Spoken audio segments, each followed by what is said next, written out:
So I'm a Spider, so what? It feels like a long time ago this series adaptation was announced by Crunchyroll, but it's finally here. The Japanese title is Kumo Desu Nani. This is a series that is airing in the winter 2021 season. It is actually slated to run for 24 episodes, so this should roll into the spring season unless something gets delayed due to, we all know what would probably delay it at this point. But yeah, it's a series that essentially follows a classroom of kids who have been transported to another world. There's just like a sudden flash of light. Not yet have they really kind of shown if it was like a nuke hit them and they died and they got reborn in another world, or if it was kind of a transportation kind of thing. But most of the show is kind of split between two segments. Most of it follows a girl named Kumiko who was bullied when she was in that particular class. She has been, transported to the body of a spider. She's born as a spider, along with all of these other spider siblings, and even though they're all, eating each other and trying to survive just like a spider would, she kind of ditches. She's like, no, ain't gonna have none of this. Runs off on her own, tries to figure out, how to be a spider and level up and get skills, because it is, even though it is another world, it's almost kind of a rebirth. It does kind of have those RPG elements in it. Like, she constantly has a narrator that pops up and says skill and poison resistance goes up, and she's like, what? Oh, okay, thanks for telling me, that kind of thing. So she's always kind of responding to this narrator that's telling her what she's gaining and leveling up, so to speak. The other segment of the show follows, again, the rest of the class who, so far, there could be other ones, I don't know, based on the key art, I'm guessing there may be some other spiders, unless it's just other forms of Kumiko. Most all the other ones that we've seen are humans, save for one.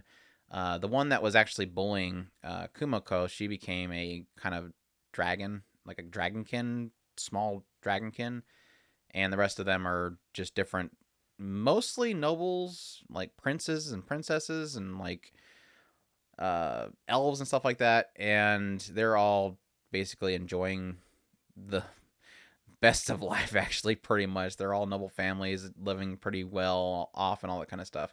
Except for Faye, who's the bully, who's a dragon. She's not too happy about becoming a dragon, even though she believes, of course, that it is punishment for what she did to Kumiko. So yeah. Yeah, so far this show has been really solid so far. Granted, the biggest kind of turnaway early on, especially when we watched the PVs of it early on, was the fact that it was going to be using CGI. This is a studio that is well known for its CGI. Yes, the studio that did Berserk, the new Berserk. So they are familiar with CGI, and I honestly believe it looks better than I thought it would. Especially, I mean, mainly Kumiko herself, the spider. I think her as a spider looks really well. It's really well shaded in the way that it makes it look very anime-esque. It looks like it fits in an anime. The only unfortunate thing for their use of CGI so far has been a lot of the random creatures she's running into. I when they ran into the snake, I was like, okay, that doesn't really fit. And then they run into like a monkey thing, and I'm like, holy crap, this does not look like it fits this art style at all. So there's a lot of monsters they're running into that is like their art style and their presentation is jarring with the overall art style significantly. And that's been probably my only big beef so far with the show. When it comes to the other characters, when it's on the other classmates, when they're in like non-dungeon area, they look like they're actually hand drawn. They're actually animated characters. They're not CGI characters. And so there's going to be a lot of this kind of bouncing back and forth between CGI and regular CGI, which is similar to what they did with Berserk. So I guess they're familiar with that whole aspect, because Berserk had a lot of people that they didn't want to make rendered characters in CGI, so they would just throw them in there as animated characters.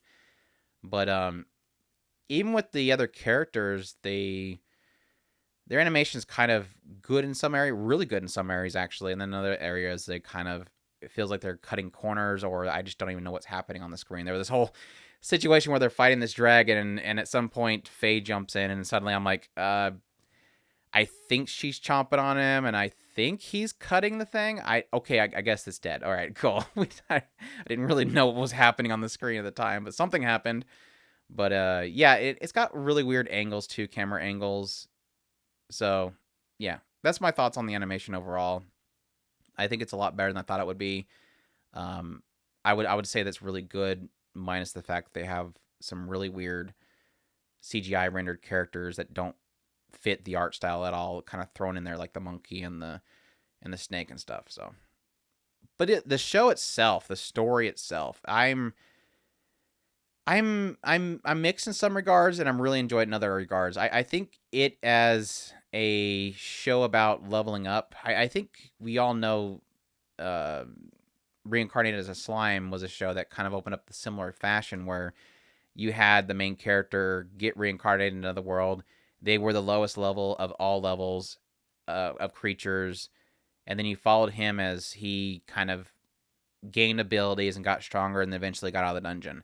And it feels like this is doing a similar thing where you have her reincarnated as a spider. She's the lowest of the lowest. She's going through this dungeon. She's getting stronger, and then we're eventually probably gonna have her leave the dungeon. So it has a it has a similar aspect to the two of them. Whereas Slime got out of there pretty quick. Like he wasn't in that dungeon very long. And this one almost feels like this is the point. Like it wants to be in this dungeon for a long time as she tries to survive. While at the same time, paralleling her story is going to be the nobles and the dragons they're dealing with, and probably some backstabbing, because obviously some of these characters have power trips happening with them in this new world, and they're obviously going to backstab each other at some point. So I'm kind of mixed on the I guess the balancing act they're doing with the two stories. One seems like it'd be a lot of political intrigue of the class and how they're working with each other, and then the other half is Kumiko getting stronger. I honestly don't know that I would enjoy the Kumiko side as much as I do because of Aoyuki. She is what makes the show, to be honest. Aoyuki has been a seiyuu that we have loved on the podcast, Taco Spirit Anime Cast, for a long time. She's a fantastic seiyuu. She does fantastic work, and she makes Kumiko. She like brings that character to life. I don't think if there was another seiyuu, I would enjoy Kumiko's character as much as I do right now. Her just responses to things, like you have the narrator saying what skill she's getting, and it's scrolling by so fast, and she's like, wait, I can't go back, I didn't catch all that stuff. And of course there's a little bit of a chuckle in there because somebody that plays video games know that kind of happens in some games.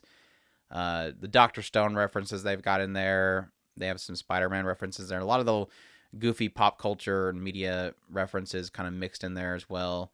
But she's an absolute hoot. It's a lot of fun watching her kind of build things and overcome things, building a house, having a little walkthrough of her spider silk made house, and just surviving. On the other hand, I mentioned something on Twitter about the show, and somebody mentioned I wish it was all about Kumiko because I really don't care about the other side. And I almost want to agree with it because I haven't seen much come from the other side of the story, which is, again, the rest of the classmates and the princes and the nobles and all that kind of stuff. I know that they're trying to do something with Faye, who was the bully. They're trying to kind of portray something where she regrets what she did. She kind of wants to know what happened to Fumiko, and hopes that nothing actually happened to her, even though she did bully her. Feeling that this is kind of an atonement for her. The little bit of insight into her becoming a kin eater, titled kin eater. That kind of stuff could probably turn into something interesting. Shun's a pretty solid person. I'm just waiting for the backstabbing to start happening, even though they're flagging it like crazy, and it's in all over the intro for the show itself. It's like, just get to the backstabbing already. We know this is gonna go downhill real quickly, so just jump right into it. But yeah, we'll see. But like I said, so far I kind of want to agree with the idea that it doesn't feel like much is happening on the other side of the bend. And I do have a little bit of sense of fatigue with what's going on with Kumiko, even though, like I said, I love Aoyuki's voice. I love her reactions and everything she's doing in there. I love the power up kind of aspect to it, the RPG elements, but we're 4 or so episodes in already. We kind of need to move on. Are we going to do something? Are they going to meet each other? Is Kumiko going to get out of there? Are we just going to continue this kind of cycle of her leveling up and leveling up and leveling up? I don't know. I honestly, like I said, besides when you put aside the leveling up tropes that, are funny, and the skill up tropes that are funny, eventually at some point we got to walk away from that. We got to do something else, because there's only so many times I can laugh at the idea of grinding, which I can probably do myself playing another video game if I wanted to. So, yeah, a little bit of fatigue there. Hopefully we'll kind of transition into something else going forward. But so far it's been a solid series, and like I said, I think a lot of it has to do with my enjoyment of Aoyuki. And like I said, the CGI not being as bad as I thought it would be, but there's still some rough edges there with the studio. So we'll see going forward. But again, that's So I'm a Spider, So What, a series that is on Crunchyroll, running for 24 episodes. Definitely check it out if that sounds interesting to you guys. And as always, please leave a like and subscribe if you can, and y'all take care.